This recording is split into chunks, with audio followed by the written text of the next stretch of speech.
নমস্কার বন্ধুরা, রূপাস লাইফস্টাইলে তোমাদের অনেক অনেক স্বাগত জানাচ্ছি। আর আজকে চলে আসছি নতুন একটা রেসিপি নিয়ে, আলু দিয়ে মাছের ঝোল। এই শীতের সময় আলু দিয়ে মাছের ঝোল জমে যাবে। তো এখন বন্ধুরা দেখতে থাকো, স্কিপ না করে ভিডিওটাকে। আমি কিভাবে মাছের ঝোলটাকে তৈরি করলাম, একেবারে ইজি প্রসেসে ঘরে থাকা জিনিস দিয়ে হয়ে যাবে সুন্দর একটা দুর্দান্ত মাছের ঝোলের রেসিপি। বন্ধুরা, আলু দিয়ে মাছের ঝোল বানানোর জন্য এখানে আমি 3 পিস মাছ নিয়েছি, 2 পিস লেজারো পিস নিয়েছি। এগুলোকে এখন 2 মিনিটের জন্য মেরিনেট করে দিয়ে দেবো স্বাদ মতো মাছ ভাজার জন্য নুন, দিয়ে দেব হলুদ গুঁড়ো,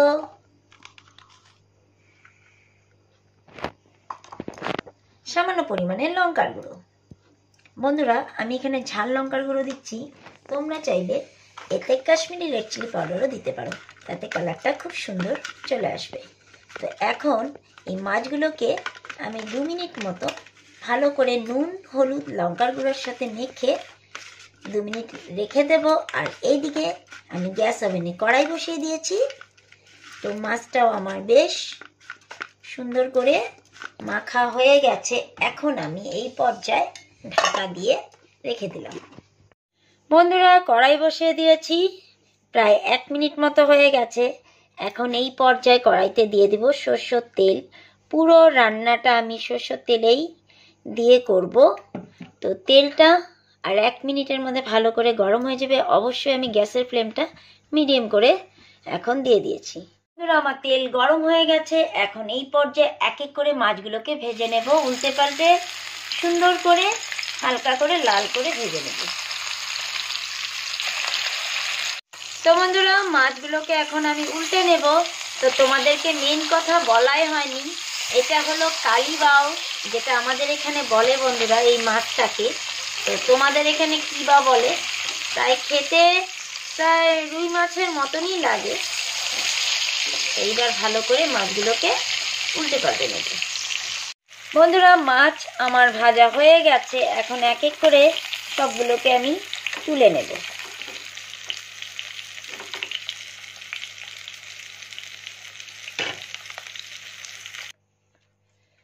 সব মাছ আমার তোলা হয়ে গেছে। বন্ধুরা, এই পর্যায়ে দিয়ে দেব কিছু গোটা গরম মশলা, দিব একটা শুকনো লঙ্কা, দেব হাফ চা চামচের থেকেও কম গোটা জিরে, আর 2টো এলাচ, 1 টুকরো দারচিনি আমি থেতো করে রেখেছিলাম, সেটা দিয়ে দিলাম। এবার সুন্দর ভালো করে 20 সেকেন্ড মতন এগুলোকে আমি একটু হালকা নেড়েচেড়ে নিয়ে দিয়ে দেব আগে থেকে কেটে রাখা আলু, যেগুলো আমার ভালো করে ধোয়া পরিষ্কার করে রাখা আছে। আর অবশ্যই এই পর্যায়ে গ্যাসের ফ্লেমটা মিডিয়াম করে করে করছি। আলু দিয়ে মাছের ঝোল, কালীবাউসের মাছ দিয়ে আলু দিয়ে ঝোল, মাছের ঝোল। এটা বন্ধুরা রুই মাছ দিয়েও করতে পারো, কাতলা মাছ দিয়েও করতে পারো। সেম মশলা সেম জিনিস দিয়ে আমি যেভাবে করছি, তো রেসিপিটা দেখতে থাকো।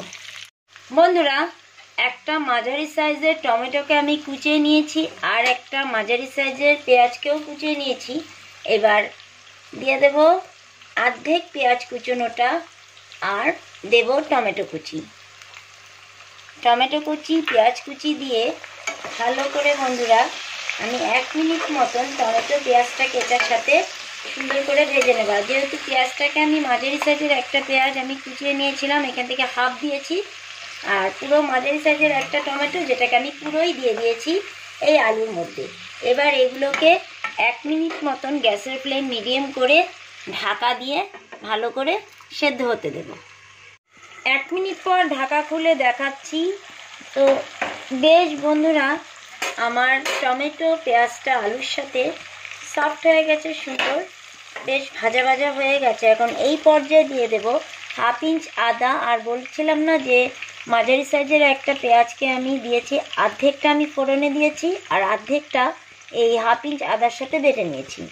এবার এটা দিয়ে একটু নেড়ে চেড়ে দিয়ে দেব কিছু গুঁড়ো মশলা, দিয়ে দেব 1 চা চামচ লঙ্কার গুঁড়ো, 1.5 চা চামচ দিব জিরে গুঁড়ো, আর দেব হাফ চা চামচ ধনে গুঁড়ো। তো জিরে গুঁড়ো আমার দেওয়া শেষ হয়ে গেল, 1.5 চা চামচ হয়ে গেছে। এখন দিয়ে দেব হাফ চা চামচ ধনে গুঁড়ো। এবার সবগুলো মশলার সাথে আলুটাকে ভালো করে কষিয়ে নেব। গ্যাসের ফ্লেম অবশ্যই আমার এই পর্যায়েও মিডিয়াম আছে। 1 মিনিট পর দিয়ে দেব হাফ চা চামচ হলুদ গুঁড়ো আর দেব স্বাদ মতো নুন। নুনটা বুঝে দেব, যেহেতু আমার মাছে নুন ছিল।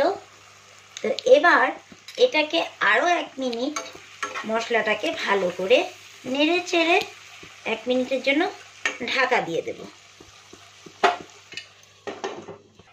তো বন্ধুরা 1 মিনিট পর ঢাকা খুলে দেখছি বেশ মশলাটা সুন্দর করে কষানো হয়ে যাচ্ছে। এখন এই পর্যায়ে দিয়ে দেব মশলা যেই পাত্রে রেখেছিলাম সেই পাত্রে ধোয়া জলটা দিয়ে এবার গ্যাসের ফ্লেম হাই করে এবার সবগুলোকে নেড়ে চেড়ে বন্ধুরা ভালো করে আরও 1 মিনিট মতন সুন্দর করে মশলা থেকে তেল না ছাড়া অবধি ভালো করে কষিয়ে নেব। যেই পর্যায়ে তেল ছেড়ে দিবে সেই পর্যায়ে আমি কী কী দিচ্ছি বন্ধুরা।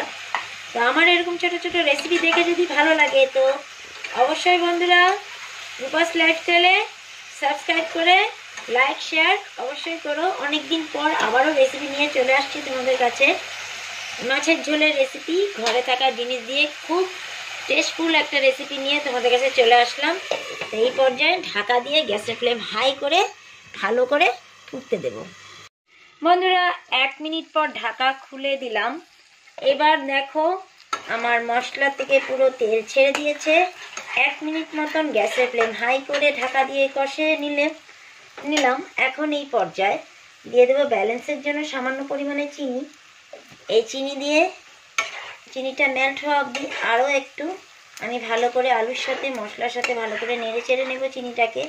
চিনিটা মেল্ট হয়ে গেলে এই পর্যায়ে দিয়ে দেবো বন্ধুরা গ্রেভির জন্য জল।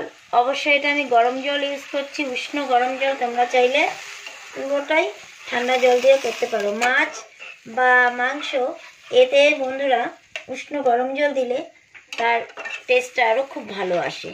তো আমি দিয়ে দিলাম বন্ধুরা। এবার গ্যাসের ফ্লেম হাই করে ঝোলটাকে ফুটতে দেব। এবার ঢাকা লাগিয়ে দিলাম। এবার গ্যাসের ফ্লেমটা হাই করে তো দেখে নাও বন্ধুরা আমার গ্যাসের ফ্লেমটা কি পর্যায়ে আছে। আর এই হলো ঢাকা দিয়ে দিলাম। বন্ধুরা 1 মিনিট পর ঢাকা খুলে দেখি ঝোল আমার বেশ ভালো করে ফুটে গেছে।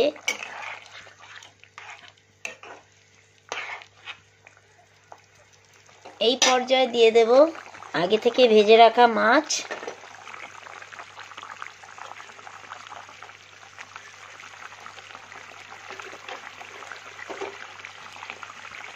চেরা কাঁচা লঙ্কা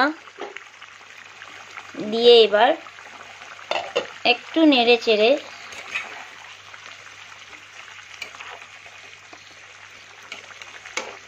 এবার বন্ধুরা মাছ দেওয়ার পর গ্যাসের ফ্লেম মিডিয়াম করে দিলাম। এবার ঢাকা দিয়ে দেব আরও 2 মিনিটের জন্য। বন্ধুরা গ্যাসের ফ্লেম মিডিয়াম করে সুন্দর করে 1 মিনিট আমি মাছ দেওয়ার পর ভালো করে ঝোলটাকে ফুটিয়ে নিয়েছি। মাছের ঝোল আমার সুন্দর হয়ে গেছে। এখন এই পর্যায়ে দিয়ে দেব ধনেপাতা কুচি দিয়ে গ্যাসের ফ্লেম একেবারে বন্ধুরা বন্ধ করে দেব। ভালো করে নাড়াচাড়া দিয়ে গ্যাসটাকে আমি অফ করে দেব। আর ধনেপাতা দেওয়ার পর এই হলো আমি ঢাকা দিয়ে দিলাম। বন্ধুরা ধনেপাতা দেওয়ার পর স্ট্যান্ডিং টাইম দিয়েছিলাম 1 মিনিট পর। তো আলু দিয়ে মাছের ঝোল একেবারে আমার তৈরি। ভিডিওটা কেমন লাগলো অবশ্যই কমেন্ট করো। ভালো লাগলে আমার চ্যানেলকে সাবস্ক্রাইব করে আমার পাশে থেকো। তো আজকের মতন এখানে আমি রেসিপিটাকে শেষ করছি। অতএব আমার রেসিপি সম্পূর্ণ ডান। তো আবারও দেখা হবে নতুন একটা সুন্দর রেসিপিতে। তো সবাই ভালো থেকো, সুস্থ থেকো। তো সবাইকে টাটা।